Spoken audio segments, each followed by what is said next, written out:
नेपालमा जेनजी युवाहरूलाई उचालेर आन्दोलन गरेर नवयुवाहरूको हत्या भएको र देश ध्वंस बनाइएको आज 1 महिना पुगेको छ।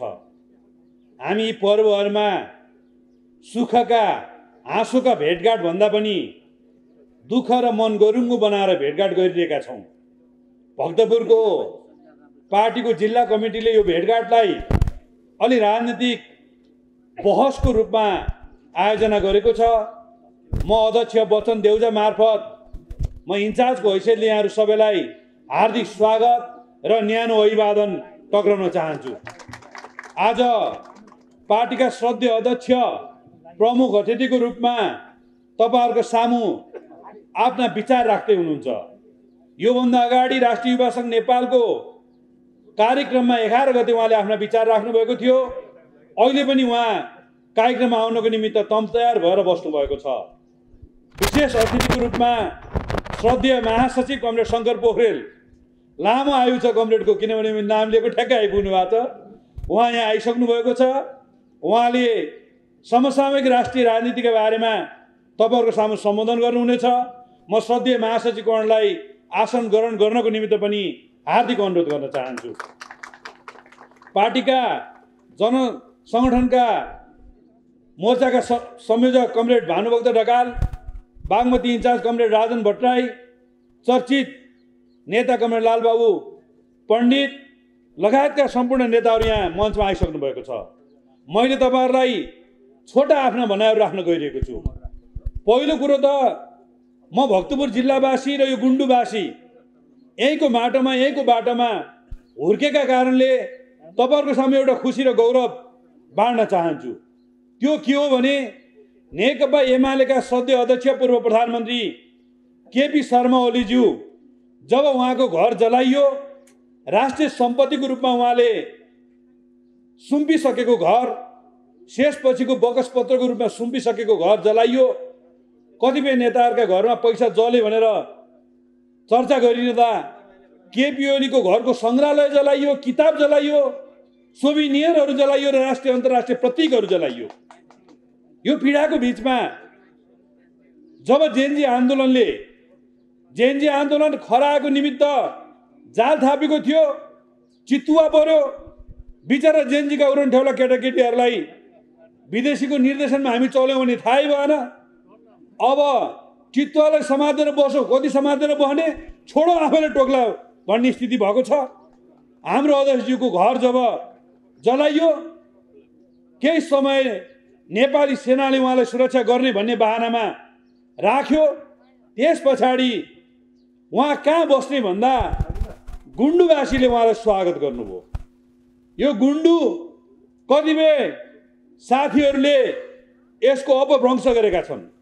जनआस्थाका किशोर श्रेष्ठदेखि राजीव खत्री नामका पत्रकारहरूले गुण्डुको फरक ढङ्गले व्याख्या गरेर यसको अपव्याख्या गरेका छन्। म ती पात्र लगायतका पात्रहरू जसले गुण्डुको अपव्याख्या गरे तिनीहरूप्रति म घृणा प्रकट गर्न चाहन्छु, खेद व्यक्त गर्न चाहन्छु। गुण्डु भनेको भक्तपुर नगरपालिका भित्रका किसान समुदाय, नेवार समुदायहरू खेतीपाती गर्न आउँदा यहाँ विशेष गरेर राज्य एकीकरण पछाडि पृथ्वीनारायण शाहका सेनाहरूको बसोबास भएको ठाउँ हो। त्यो बेलादेखि यहाँको बसोबास सुरु भएको हो र यहाँ आउने क्रममा यहाँका जनताले गरेको स्वागत सत्कार र खानपिन लगायत पानीका व्यवस्थापन लगायतका कुराबाट प्रभावित भएर थन मनुया गुणडु यहाँका मान्छेहरूमा साह्रै राम्रो गुण छ भनेर यो ठाउँको नाम गुण्डु रहेको हो। यति कुरा हेक्कारोस् पत्रकार साथीहरू जसले पुराना पार्टीहरूलाई बदनाम गर्ने प्रयत्न गरिरहेका छन्। त्यसो भएको हुनाले यहाँ सद्य अध्यक्ष आउनु भएको कारणले हामी किन गौरवान्वित छौँ भने उहाँ 2 पटक प्रधानमन्त्री भएको बेलामा यो गुण्डुका सम्पूर्ण ठुला रोडहरू निर्माण भएका हुन्।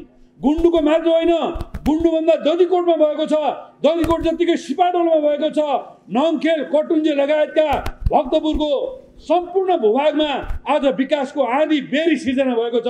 त्यही भएर कमरेड केपी शर्मा ओलीलाई गुण्डुले हार्दिक आभार व्यक्त गर्दछ, हार्दिक उहाँलाई यहाँ स्वागत गर्दछ। उहाँ आएकोमा हामी गौरवान्वित महसुस गरेका छौँ। यहीँको नजिकैको अनन्तलिङ्गेश्वर यहीँको दक्षिण बाराई लगायतका यहाँका तीर्थस्थलहरू भूकम्पले भत्केका थिए, जीर्ण भएका थिए। यहीँको डोलेश्वर लगायतका तीर्थस्थलहरू, सूर्यविनायक, सुवर्णेश्वर लगायतका तीर्थस्थलहरू पर्यटन मन्त्री आनन्द पोखरेल भएको बेलामा, कमरेड केपी शर्मा ओली अध्यक्ष भएको बेलामा, विष्णु पौडेल अर्थमन्त्री भएको बेलामा हामीले निर्माण गर्यौँ। सूर्यविनायक अस्पताल यही दौरानमा हामीले बनायौँ। गुन्डु हेल्थ पोस्ट भक्तपुरकै उत्कृष्ट हेल्थ पोस्टको रूपमा हामीले अगाडि बढायौँ। 54 सालमा म गाविस अध्यक्ष भएको बेलामा बनेको र कमरेड केपी शर्मा ओली आएपछि यसलाई हामीले फेरि पुनर्निर्माण गर्यौँ। दधिकोट अस्पताललाई हामीले नयाँ ढङ्गले बनाइरहेका छौँ। नेपाल कोरिया मैत्री अस्पताल, चाउनाना अस्पताल लगायतका अस्पतालहरू हामीले निर्माण गर्यौँ। स्वास्थ्य क्षेत्रमा यहाँ नाटकीय परिवर्तन भएको छ।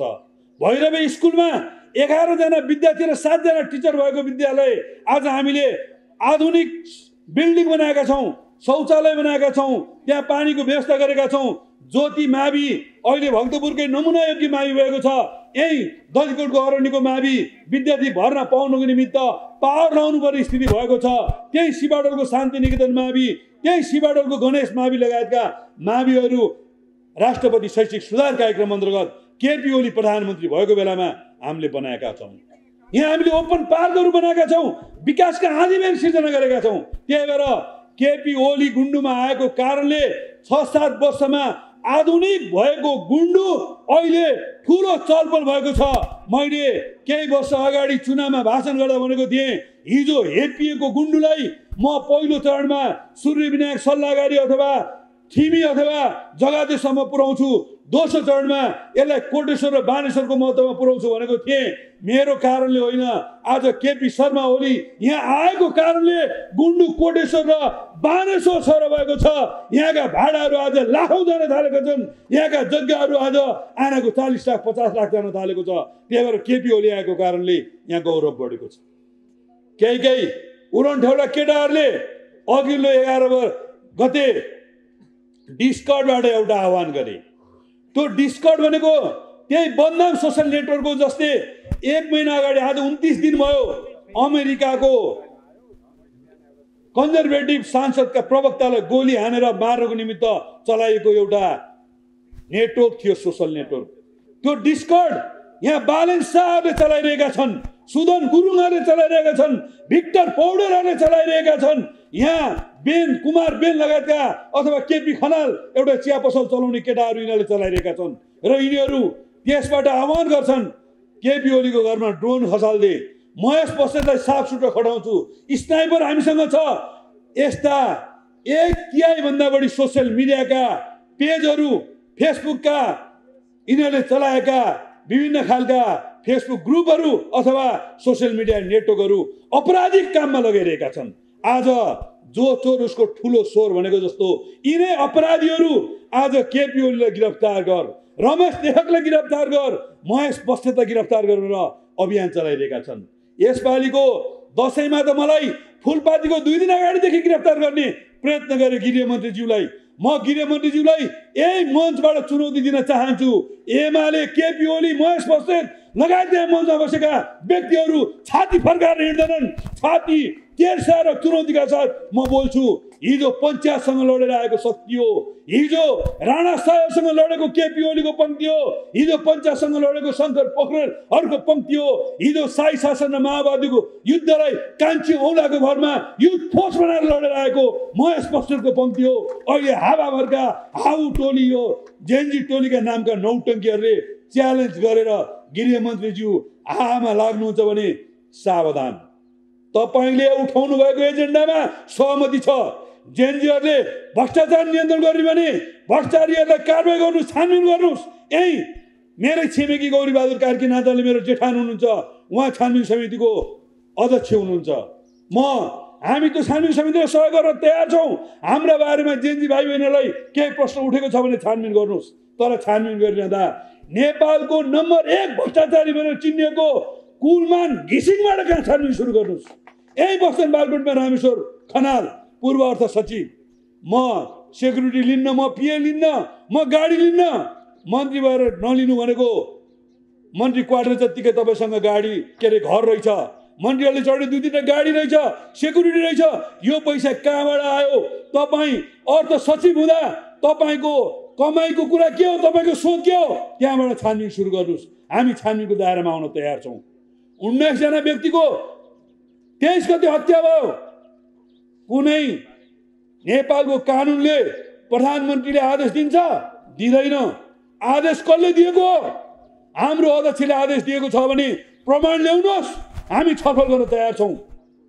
होइन भने विदेशीका खेताला गोठाला भएर स्नाइपर ल्याएर साफ सुटर ल्याएर हाम्रा कलिला भाइ बहिनीलाई हत्या गरिएको छ, त्यसको छानबिन होस्।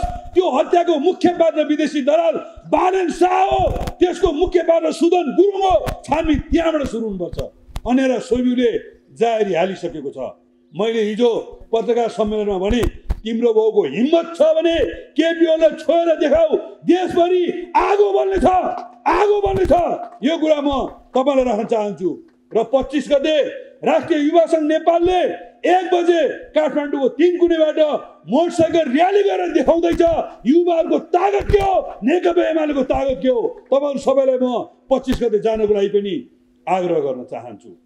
होइन भने सोसियल मिडिया ट्रायल गर्ने, फलानुलाई गिरफ्तार गरेर भनेर ट्रेन चलाउने।